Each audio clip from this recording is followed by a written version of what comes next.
Hi, I'm Robert Rodriguez of Something About the Beatles podcast, and I'm this week's guest on MetaPod.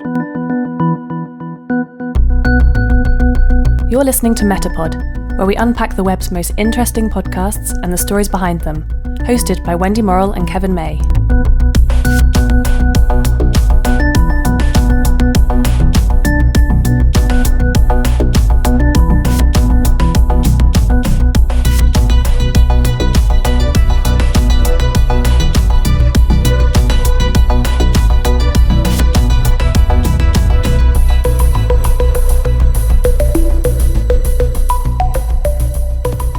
Hi everyone, welcome to another episode of MetaPod. I'm Wendy Morrill. And yes, hi, hello there, I'm Kevin May. Remember how we marveled at the number of episodes of Smart Enough to Know Better that Dan Beeston and Greg Waugh had managed to produce?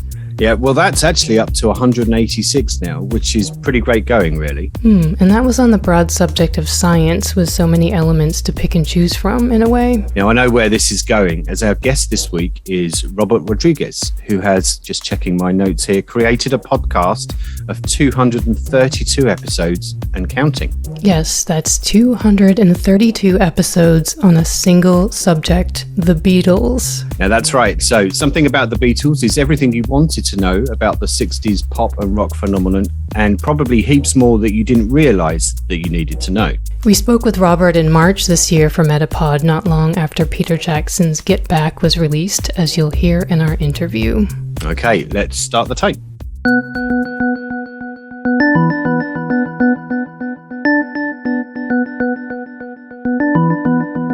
Robert Rodriguez from Something About the Beatles, a very warm welcome to you and speaking to us on MetaPod this week. We really appreciate your time. Thank you so much. It's great to be asked, and it was lovely meeting you guys, and I can't wait to get going with this. Okay, let's do some kind of softball questions first, just to kind of warm you up and get a sense of who you are before we kind of dive into more Beatles stuff. But, you know, the podcast, as I just said, is called Something About the Beatles, but as fairly succinctly as a super fan can do, what is it about the Beatles that drives you to have created a 220 plus episode podcast? To go that deep on a subject that seemingly, if you're not a fan, you would think, well, what is there left to talk about? I discovered a long time ago, plenty, because either new things surface, like the Peter Jackson Get Back doc, or you're really just finding angles or people that haven't been spoken to before, haven't written books, haven't really gotten their stories out there.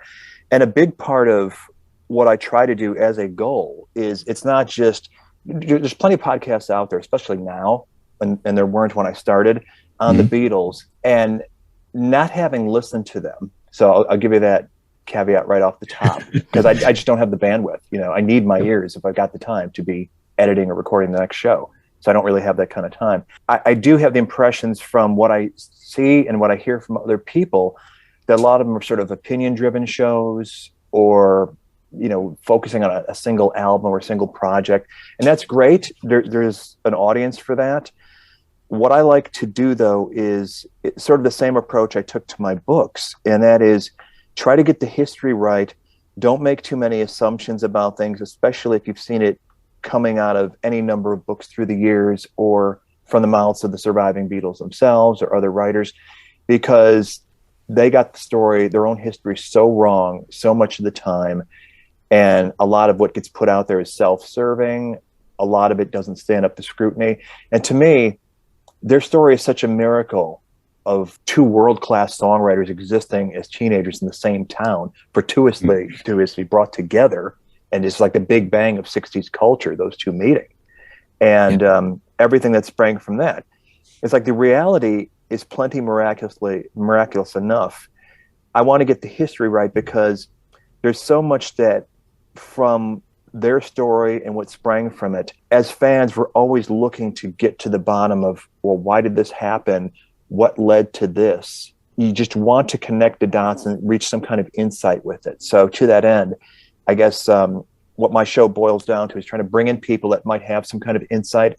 There are people that I call Beatle witnesses that actually knew them, worked with them, I've had on the show. But there are also people, filmmakers, writers, scholars, and musicians that might have been inspired to start their path and end up being mightily accomplished because of their Beatle fandom in one way or another. And so if you've done something in life independent of the Beatles, let's say ended up as a film producer or a musician with your own style, that's not necessarily, oh, they sound like the Beatles. You could sound nothing like the Beatles, but it was seeing the Beatles on TV or hearing this particular record that set you on your path. I like to draw that stuff out of people because everyone's story is unique. And yet when you hear somebody else's story, you're like, oh, I totally get that. That's cool. There's a universality about it. And that's something I like to present. Another question about you, so we can kind of get a sense of who you are. I mean, if someone was to describe you, whether it's a friend or a family member or a co-worker, to describe you and your work for this podcast, what would they say? Would they say, and I'm saying these words as respectfully as I can, would they say you're a nerd, a super fan, an obsessive, or perhaps one of the terms that I kind of consider is almost an academic of the craft and the band? I would say all of those apply because I think it's the nerddom, the geekdom that all of this sprang from.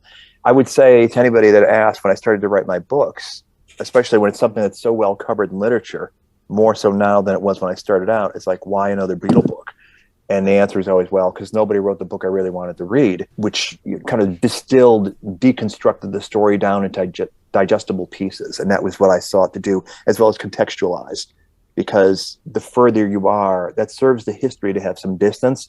But if you are a younger generation fan, and I'm not a first generation fan, I came along, my fandom started in the 70s, well after the point they broke up. The farther they are removed from the times that they were producing this work and their career was unfolding, the harder I think it is to understand how miraculous it was. If you see a music chart from the mid-60s and you see one of their singles, Paperback Writer or something, sitting at the top of the chart, but you look what else is in the top 10, it's pretty amazing that you can understand why their work has endured when you see other things that came and went but were very popular at the time have sort of faded away because they were popular then, but they didn't have whatever qualities make a piece of work sustain itself. So I saw that as kind of my job, is like, well, maybe you don't appreciate how an amazing record, I don't know, Let It Be is or something, but if you knew what was going on around it, or if you knew, as has become now clear to the world from watching the Peter Jackson doc, they gave themselves this unbelievably tight deadline to produce a whole new collection of songs. And from that sprang, one song springing up on camera, Get Back, 3 #1 singles, an entire album, and 3/4 of Abbey Road, plus any number of songs that ended up on their solo album. So, let's see what you can do in 21 days. Robert, can you tell us a bit about how you went from fan or geek to super fan or super geek? I mean, what are the key milestones of your journey to super fandom of the Beatles? I would say that initially, like so many other people, that when they become a fan and just absorb every single note of their records, and I say this in the context of there was nothing less cool than being a Beatle fan when I became a fan, because that was when Led Zeppelin and Kiss and Rush and Pink Floyd ruled the earth. Mm-hmm. And it was just we're going to get to them later. Okay. That's your parents' music, or that's your older siblings' music. That's boring. They're gone now. Why are you holding on to that? Mm-hmm. So it was kind of a lonely pursuit. You'd find other geeks and you'd cling to each other, but mostly it was not terribly popular. But one of the things that sprang from that, I knew I could write because in school I tended to do well in those classes, but I had no real writing aspirations at that time. What I wanted to do was make music. And so the immediate thing was it led me to find other musical aspirational kids that I hung with and put bands together. And that was a direct result of being a Beatle fan. Is like, they made it seem fun and they made it seem doable. In the same way, once I started studying their stories, how they were smitten with Elvis as like this godlike figure that made them want to rock. Not until Buddy Holly came along. Well, look, he's a geek like us. He wears glasses and, he's not this guy projecting sexual, charisma or anything like Elvis. If he can do it, we can do it. And the same thing in England with Monty Donegan and Skiffle. It is empowering if you see some kind of model that is doing something that you love that seems doable. Mm-hmm. Now, this was, of course, delusional because the Beatles were, of course, master musicians. And once we started to figure out how they did their stuff, it's like, whoa, that's like a chord for every lyric, So, but it put us on our way. And so for many years, that was really what I wanted to do, was be in a successful band. And then life gets in the way, and you start to kind of read the writing on the wall. And so it was really opportunity coming my way that led me to somebody who already had published a book saying, hey, they're looking to develop a series. Might you want to write on something? Because they knew I was a big history geek too. Might you want to write something? And so once I got a book or two under my belt, then I'm like, you know what? Beatles are my love. I really want to write about that. But what can I do that nobody's done yet? I know. I'll deconstruct their story and break it into, cover the whole of it, but not make it like a book that you have to read from start to finish. You can go right to whatever chapter you want to read about. I want to read about their films. I want to read about their concerts, whatever. And then go where the history takes you. And that ended up being successful, led to another book and another. So I never set out to be the guy that wrote 5 Beatle books with more on the way. That was like happenstance. But I wouldn't do it if I didn't feel there was something legit to talk about that's a fresh angle on something. And the book that got all the attention when I wrote it now 10 years ago was the Revolver book, because I saw that as like the pivot point in their history in a way that was bigger than Pepper and didn't get recognized. That was where they made the mental switch, at least, to start using the studio as a tool. They were still going on tour. They went on tour the very week that album dropped and ignored it like it didn't exist, which is like, who does that? A band putting out a new record. But anyway, it was the becoming a writer and recognizing, having now worked for a traditional publisher from both sides, they give a very small window to promoting a book, and then they move on to the next thing in the pipeline. Mm-hmm. And the thought occurred to me, well, how can I keep the promotion and awareness of my product out there? Because I think what I did is worthwhile and more people should discover it. So I started public speaking. And if you knew me back then, you're like, you're antisocial. Why would you want to stand in front of 100 people and talk? You hate people. And it's like, sounds like Kevin. It's not about me. It's about the Beatles. And people are here because they love the Beatles, not because they love me. Once you figure that out, it's like, okay, I could do this. I could be the hand puppet. And that led to podcasting as a way that writing a book can take you easily over a year if you just focus on a single subject. But a podcast, you can turn around much quicker, get more immediate feedback, and you can drop in sound clips, things I've been amassing for years and that sort of thing. I'd never heard a podcast before I started producing something about the Beatles. I'd never listened to one before. But I had a friend who worked in radio, who had a studio in his house, who knew how that whole thing worked. He said, just show up, just talk, we'll keep it on a tightly focused subject. Don't just, spin your wheels for an hour, and we can do something with this. And so it was a surprise to me. I knew I had a little bit of a following from the books, but I didn't expect so quickly for the podcast to take off and build an audience. And it did. And it's like, once you get on that treadmill, it's like, well, got to keep going now. People are expecting it and offering suggestions. And there's plenty of things. Who knew there were so many things to talk about? I have several follow-up questions for you. But, did you ever have a fan club of a more traditional sort before the podcast? Like people who followed me before the podcast? Yeah, like a newsletter. I had a Facebook page. Okay. And what I did was in fact, if you go to Facebook, it's called Fab Four FAQ 2.0. which was named after the first book I did on my own. The first one was a co-write, and then I did a second book on my own and just kept going. But I tried to figure out what's a way I could keep content coming that will keep people interested maybe in checking out my book.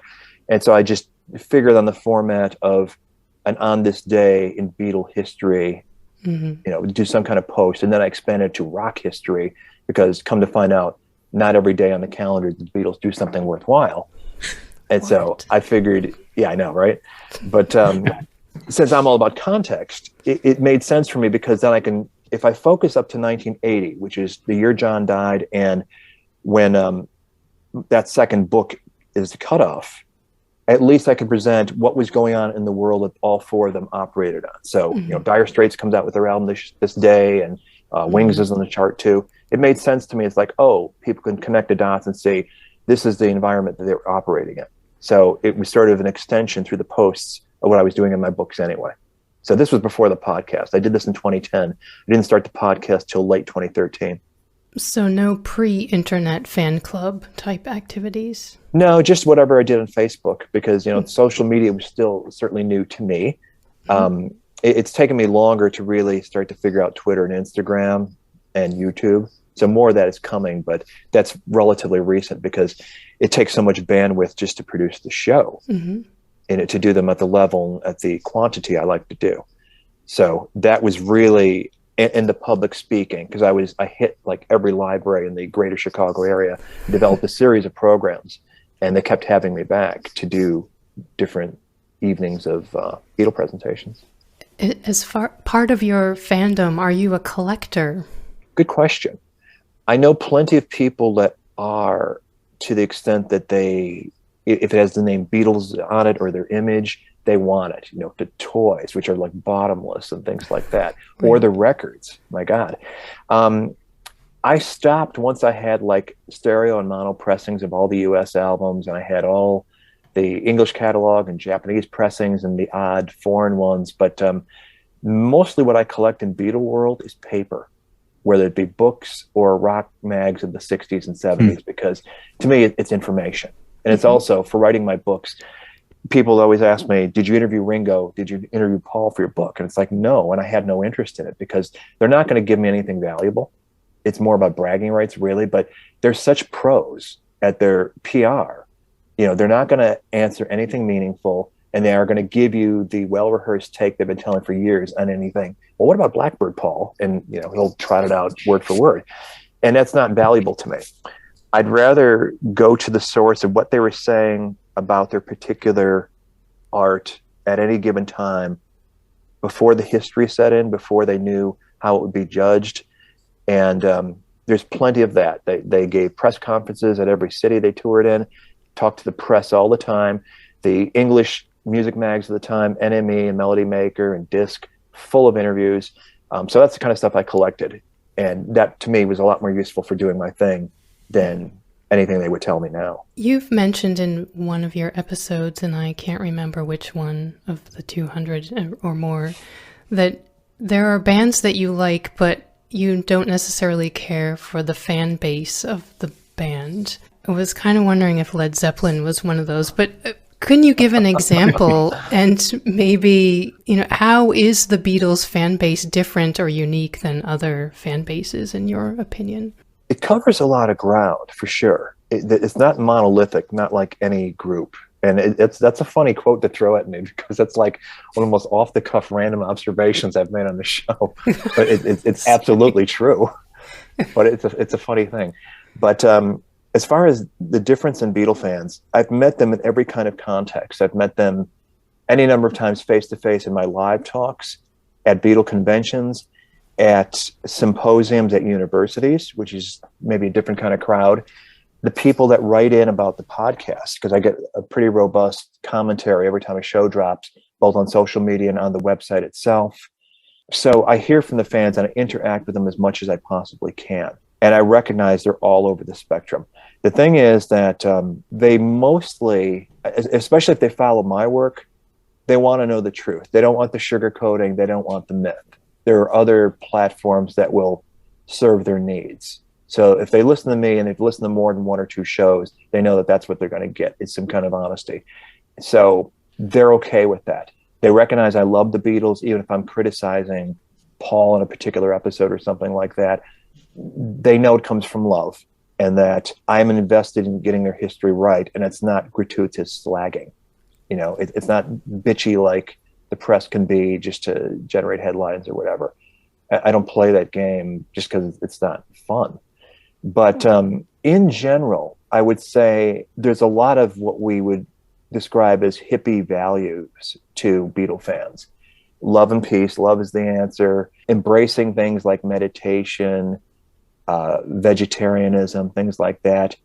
Hardly, I would not say it's across the board. And I've known some people politically, I would say, on the far right wing that are still Beatle fans, which astonishes me, but it shouldn't, because the music is that good. And, it's like the Bible. You pick and choose what is of value to you, to make it work for yourself. And if ignore certain aspects of the Beatles' career or personalities because they love Here Comes the Sun that much, then good on them.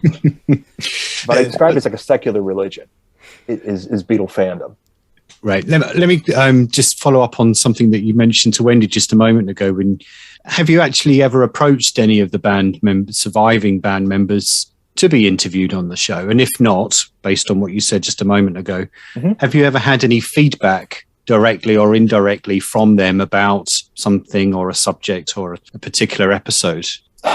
I've literally approached Sir Paul and got within 10, 12 feet of him.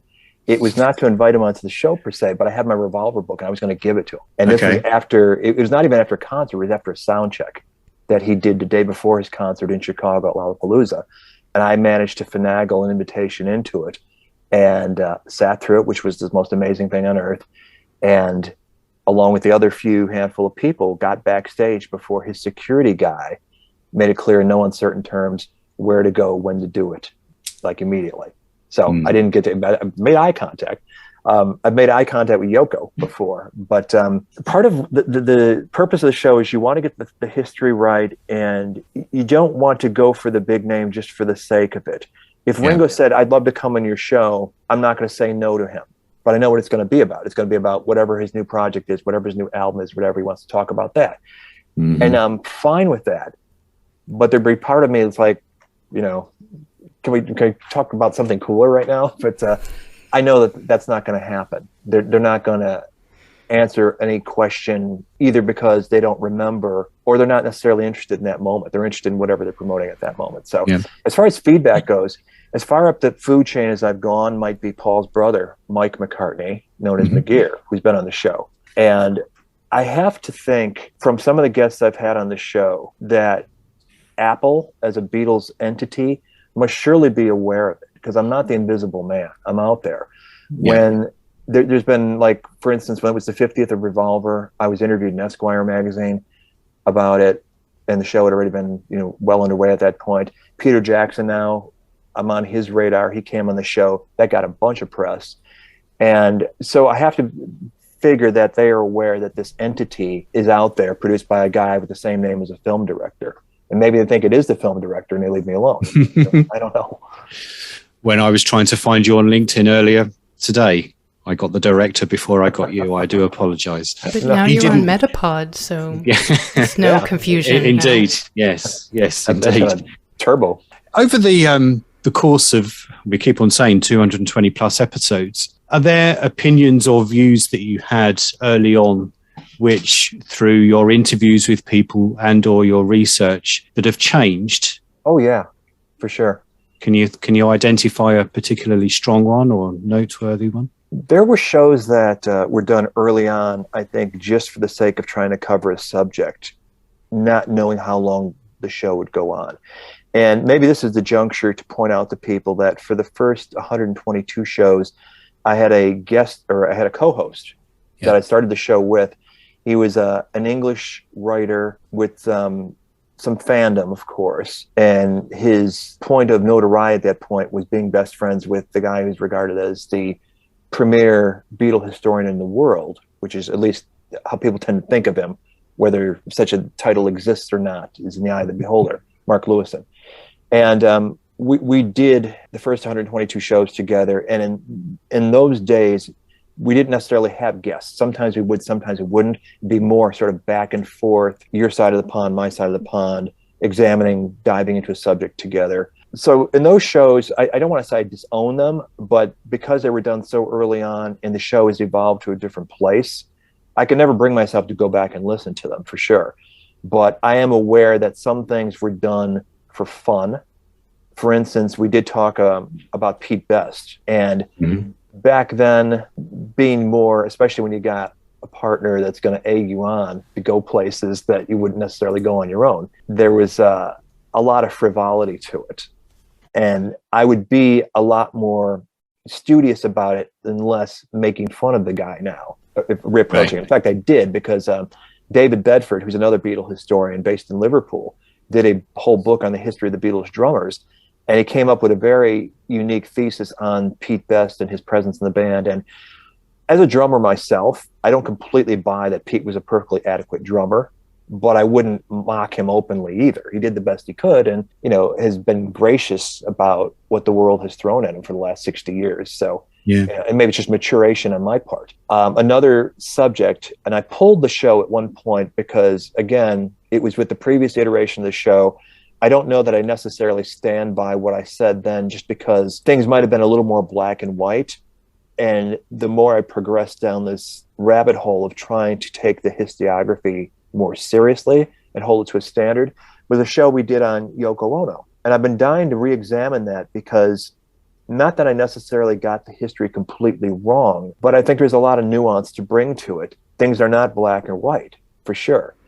And I think that if you're aspiring to try to get the history well served, not necessarily impart your opinions out there as established law. People don't have to agree with me, but I would like to at least put out things that are solid ground factually, let them draw their own conclusions, and offer, dial back some of the opinion. That would be an example of something that I would redo today and hope to soon, actually. Have you ever been told that you've got it all wrong? Funnily enough, there was a recent commenter that we did following Peter Jackson.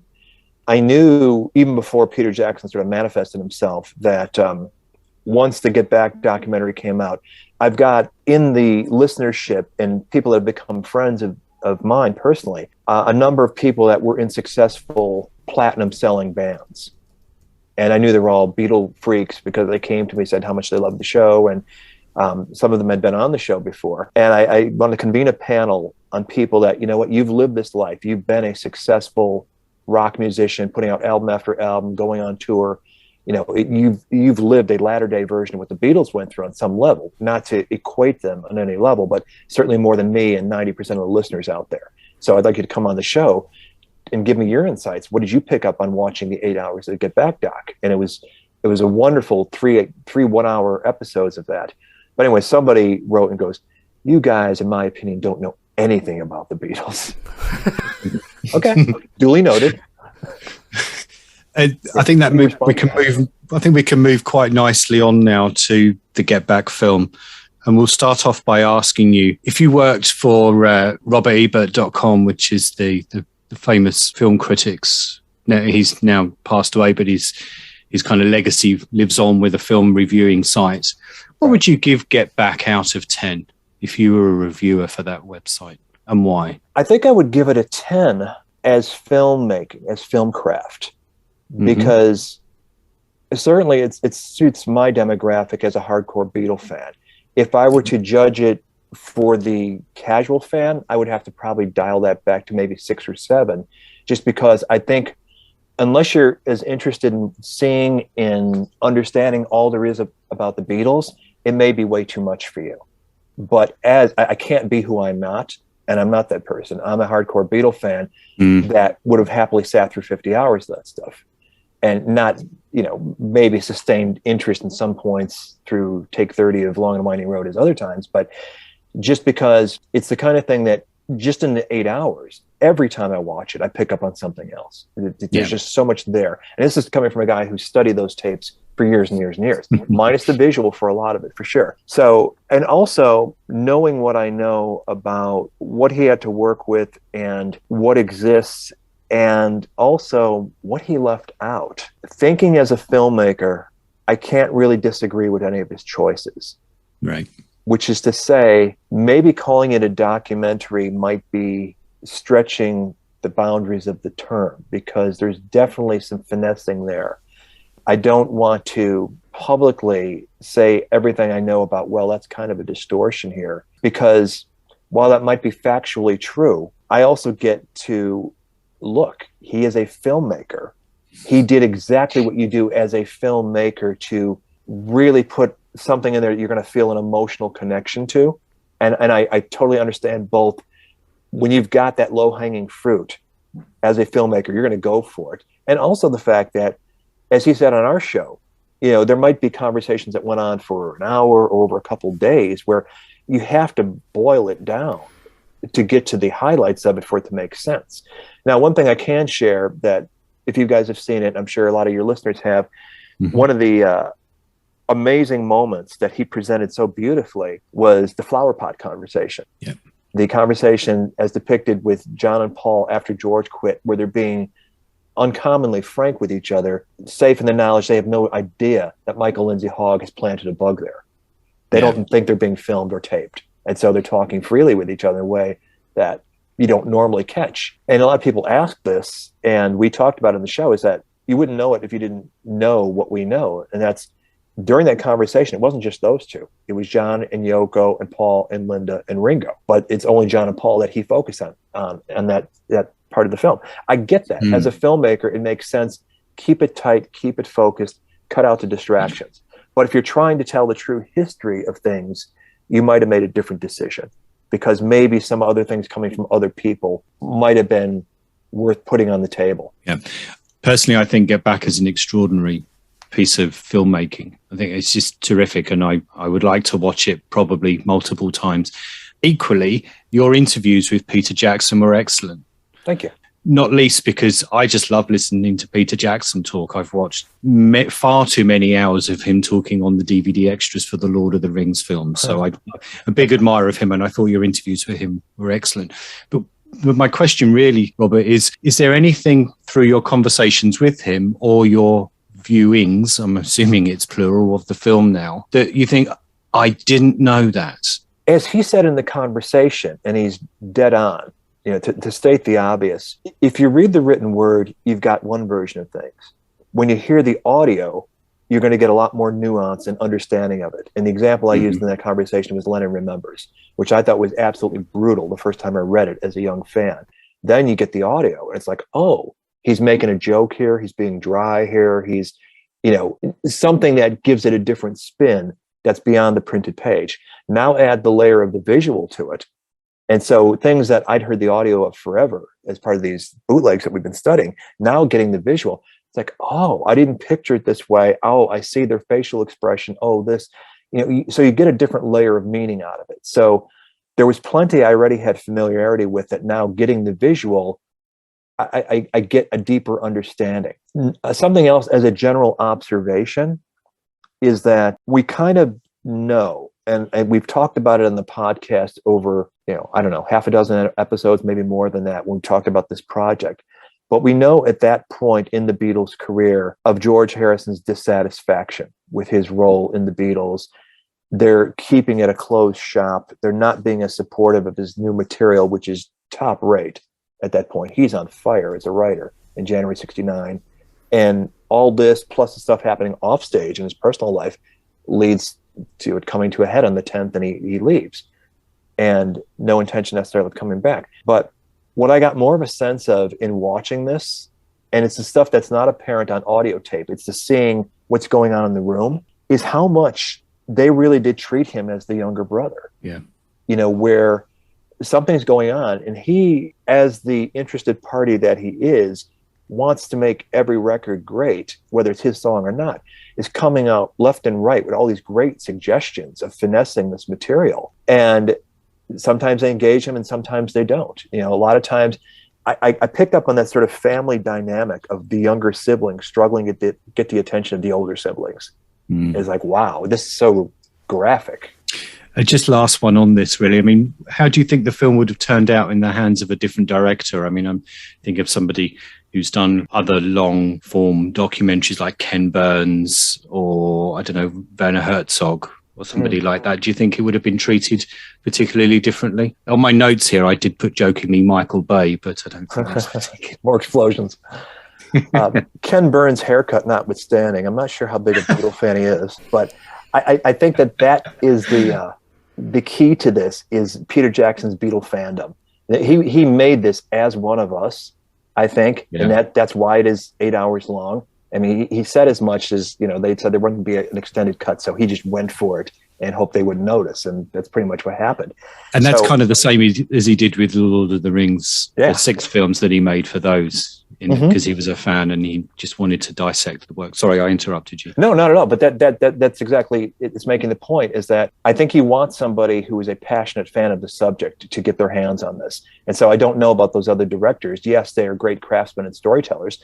And certainly I had said on the show well before we knew how this was going to turn out, back when I think our understanding was it was going to be a 2-hour or so theatrical film, is that I said in a perfect world, a Ken Burns week-long, day-by-day chronological telling, going through the material that way would be ideal, because you wouldn't have to necessarily cut too many corners, and you can get a great context of how the story is unfolding in the Beatles' own heads, because it certainly evolved from where they were on January 2nd to where they ended up, and just how things changed along the way. So that would have been ideal.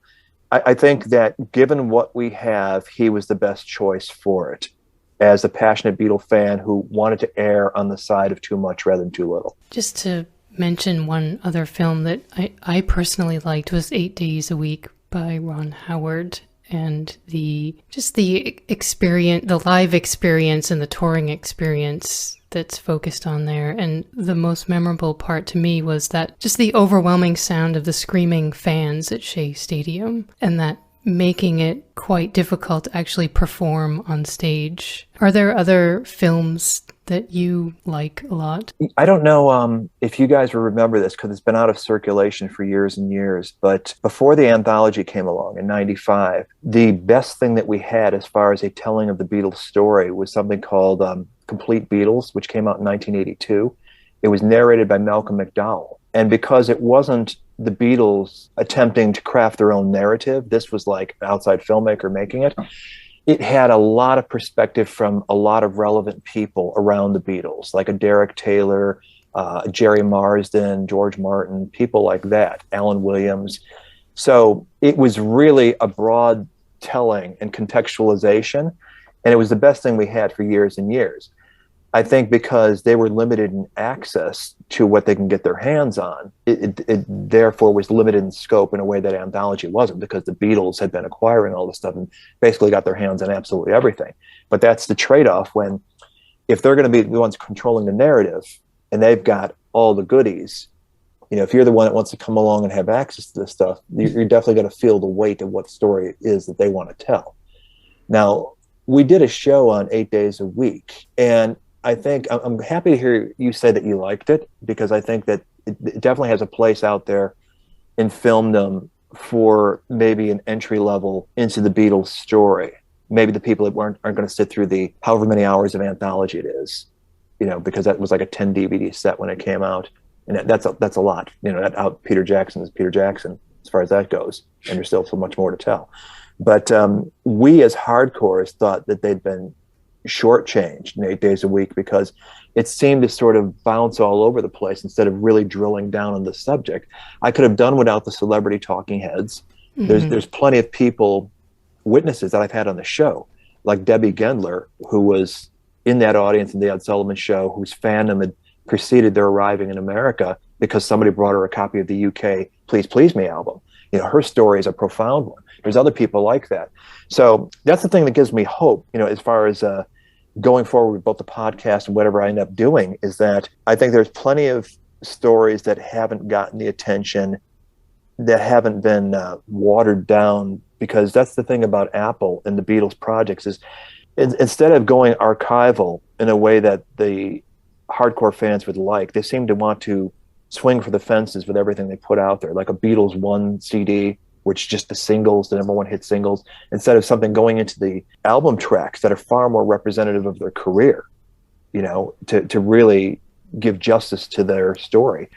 They shouldn't worry so much about being bestsellers and just let the truth of what they accomplished come out, and people will find it and judge it on its own. It doesn't have to be lowest common denominator. I think that's where they tend to err with things that they greenlight. Would you say that the band had an impact on a specific country that doesn't actually get much attention and probably should get more attention, you know, aside from the US and the UK? I know that there's been histories written of the Beatles in Canada, and that's something that probably doesn't get as much attention because it's next to the US in terms of their early figuring out the Beatles and running with it before the US did, you know, in terms of releasing records there and just things they did along the way. I had tried to, when a guy came my way named Bill Rotary, who had been the general manager of Capitol Records in the 1960s, who handled John Lennon when he passed through to do his bed-in in Montreal, ended up recording Give Peace a Chance there in the hotel room. I try to give his story of fandom in Canada. The Beatles have played there a few times and things like that. That would be one example of something that tends to be overshadowed. Japan, certainly, robust fandom there. Mm-hmm. Germany, West Germany back then. Not only it was at the crucible of the Beatles becoming the Beatles, but it was forever in their hearts. And they toured there in '66, and even George back in '77 when he put out a solo album 33 1/3, he made a point of visiting there. Astrid Kirchherr, Jürgen Vollmer, Klaus Bormann, all these key people in the Beatles' development as artists were from Germany. India, another great place where certainly there's a robust, at least George Harrison fandom, because he brought so much light and attention to the culture of that country, both for good or bad. I know Ravi Shankar had mixed feelings about the sitar being adopted by rock musicians, because to him it was something holy, not something you put down and smoke a joint. It was something that he had sort of mixed feelings about, but at least it brought a whole new audience to that type of music, that genre that he was a master of. So those would be ones I would point to off the top of my head as the Beatles sort of, touched by the hand of God, then touched these places and left them different because of their presence, because of the base of love that sprang up. And for the show, you obviously look for unique perspectives, but are those harder to come by, I guess is one question, but are there any themes in people's perspectives changing over time, of the time that you've been studying? Like, is there more interest in, I think you've talked about a woman's perspective of the band. Mm-hmm. Are there new angles, new themes that have come up in the last 10 years? I think as more access to information comes out, whereas some very good books were written decades ago that were as good as the information that they had access to. One being 1977, Nicholas Schaffner, Beatles Forever. Excellent book at the time, but he didn't know everything, and there was things that he put in there that we now know are less than factually accurate, but that was the best he could do at the time. But it was a very good book. And I think as the Beatle literary canon has continued to develop, I think there's less and less demand for the simply repeating stories that have been out there forever, feel-good books that just, keep them on their pedestal, as it were. I think that certainly with the younger generations who are less exalting of the Beatles as these mythic figures that, say, people from the first generation baby boomers knew, that they put them on the pedestal and keep them there. Whereas you have younger fans who look at John Lennon, oh, you mean that druggie that beat his wife, that guy? They're less respectful of the persona that older generations have. Mm-hmm. And therefore, I think they're a little more critical and a little more demanding of the history that gets put out there. If it keeps him, just to use him as the example, on his pedestal, I think they're going to tune it out, because the last thing they want is more PR. And I find it curious that there were two books coming out that promised to sort of strip away some of that myth last year. One by an insider of the Lennons who worked at the Dakota as their gardener, a guy that went by the name of Mike Tree, and another by a respected journalist who's written extensively about rock as well as the Beatles, one of the best books on the Beatles' business dealings, called You Never Give Me Your Money, Peter Doggett. Both of them had books that were due out last year. Both books got spiked by threat of lawsuits from the Lennon lawyers. So that to me speaks of a desperate desire, maybe not as legacy time, we don't know how many years Yoko has left as she's ailing, to really control the narrative after she departs. And to me, they're making a mistake. I think that people are going to see through that and tune it out. And the pedestal you're trying to keep him on, it's going to fall away, because the generations coming behind aren't interested in your previous generation's myths. They want, to coin a phrase, give me some truth. I think in what I've seen through the years I've been doing the show and the years of being immersed in this world, there's a bigger demand for taking the spin off of things. It's like, we can handle it. We know George Harrison was a flawed human being, for as high as his holy aspirations were, was a womanizer, went through his bad periods of drug use and this stuff. None of them are saints, but given what they accomplished, being human like the rest of us, it's still pretty miraculous. So nobody's looking to crucify them at this point for being human beings. To me, putting the humanizing stuff out there enhances their legacy, if anything. They did all this while having these issues they were dealing with. You might look down on us, or more particularly me, for asking this question, but it's something that I've heard debates on by whether they're fans or casual fans. And it's, who would you say had the biggest influence on the Beatles of these two? Is it Epstein or is it George Martin, would you say? Oh, I mean, that's nothing to look down on. It's different aspects, because they weren't, if they just had to survive on their music, then certainly George Martin, and he was invaluable. One thing that I think should be picked up by people who have watched Get Back is because the project morphed halfway through it. Originally it was going to be a live concert for TV, and therefore he wasn't involved on the ground floor. He would pop in just to lend support and keep an eye on things, but Glenn Johns was brought in because it was about a concert for TV. They weren't making an album. That changed after George's walkout, and then they decided, well, we're not going to do a big concert. Let's just film ourselves making this album. And that's when George Martin kind of stepped up. So I think ultimately it's not an accident that out of all the Beatle albums, Let It Be has always had sort of this sort of taint on it, if any one of their albums does, because neither fish nor fowl, they abandoned it. Phil Spector came in and put all this orchestration on it, and it is so far removed from what the original intent was of being organic and live, all that stuff. And I think that the missing secret sauce there is George Martin being involved intimately from start to finish. Absent that, it would have been a more solid album, unquestionably. So with him handling the music and being the facilitator to whatever depth his role was, certainly higher at the beginning where he was showing them the ropes, certainly high point of collaboration with Pepper. After that, they're sort of seizing the reins and kind of, marginalizing him as they're sort of developing their own autonomy. But then they bring him back for Abbey Road. So they intuited it. They knew they needed him. For musical matters, indispensable. I don't think we'd be here having this discussion had they had any other typical producer of the day who would dictate the terms, tell them what's what. They wouldn't have had the career. They wouldn't have this co-explorer with them, pushing them to develop their art and broaden it beyond the parameters.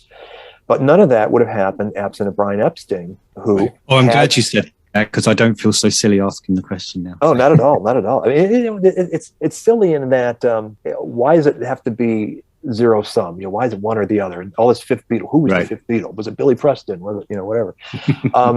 They had sort of plateaued as a club act. They were the biggest band in Liverpool and big on the Hamburg circuit, but couldn't get arrested otherwise. Their aspirations, which were in marked contrast to a lot of their peer groups who just wanted to make a living.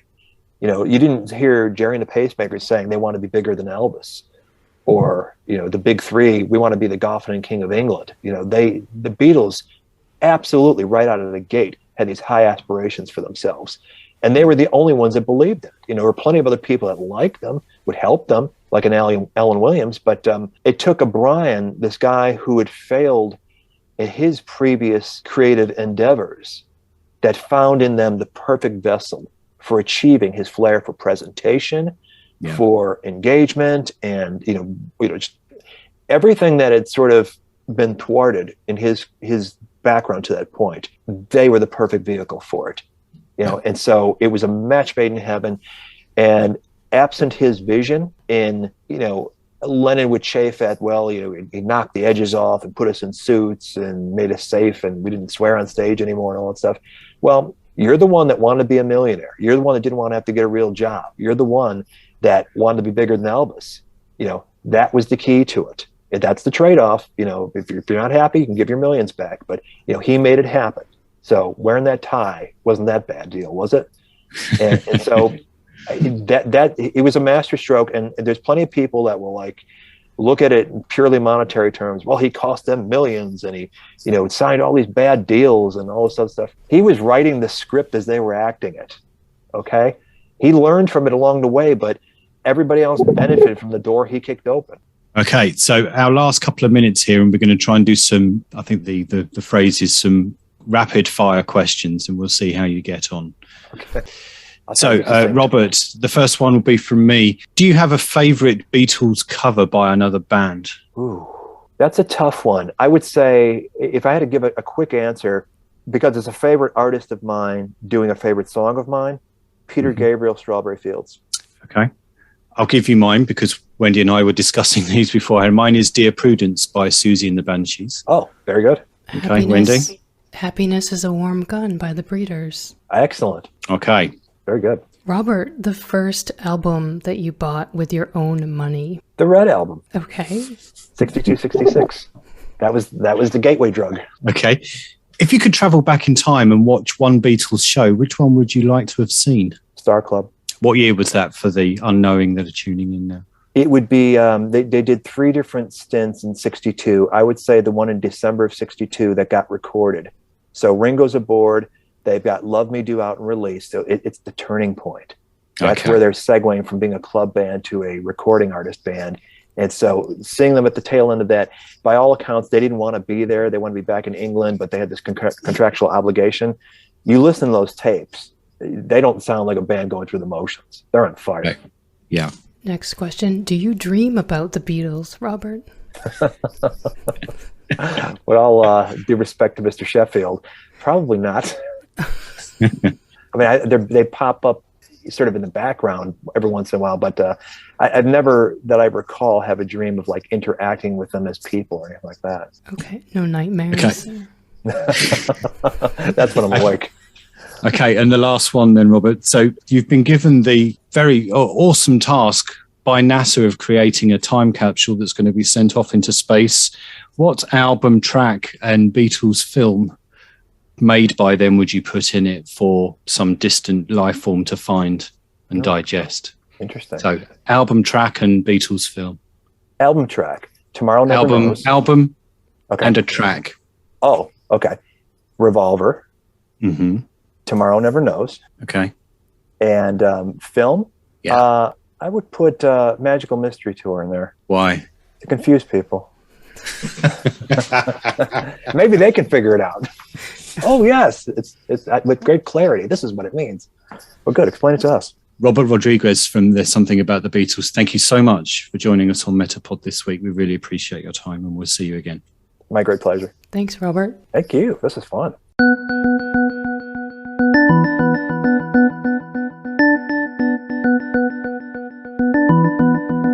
Our thanks to Robert Rodriguez there, purveyor of all knowledge regarding the Beatles. It's a great show, and it sounds like Robert intends to wade through and analyze even more Beatles history. Another 232 at least, I reckon. Perhaps. So if you've enjoyed our interview this week or any other episode of MetaPod, then you know what to do.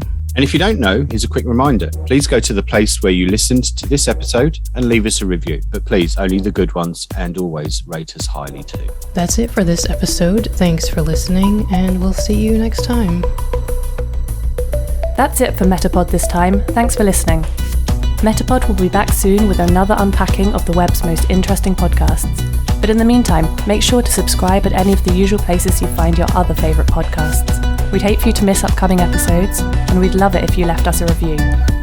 You can let us know what you think of this episode by going to metapodshow.com. We'll see you next time.